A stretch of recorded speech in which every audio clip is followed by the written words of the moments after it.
La France, après l'épisode Covid, a entendu mener des actions en matière de souveraineté, et notamment dans le domaine de la santé. Ce sont pas moins de 7,5 milliards d'euros qui sont investis par l'État pour les biothérapies.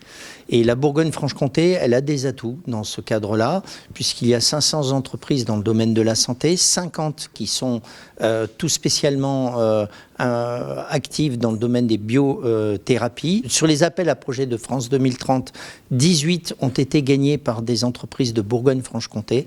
Donc il y a la place, il faut le dire, il y a la place au plan national pour les entreprises de la santé de Bourgogne-Franche-Comté pour contribuer à la souveraineté. Pour moi, ça fait très longtemps qu'on échange avec cette région pour différentes raisons. La première, c'est l'héritage industriel et la capacité aussi à avoir réuni sur un territoire comme celui-là le soin, la recherche, la formation et des industriels autour de ces problématiques-là en termes de bioproduction et de biomédicaments.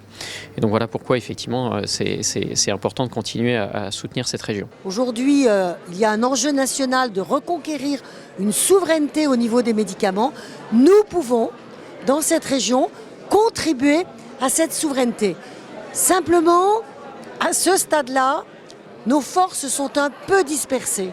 Et donc il faut qu'on arrive à construire une feuille de route commune, parce que dans un secteur aussi concurrentiel et aussi important au niveau national et au niveau mondial, il faut que nous parlions d'une même voix.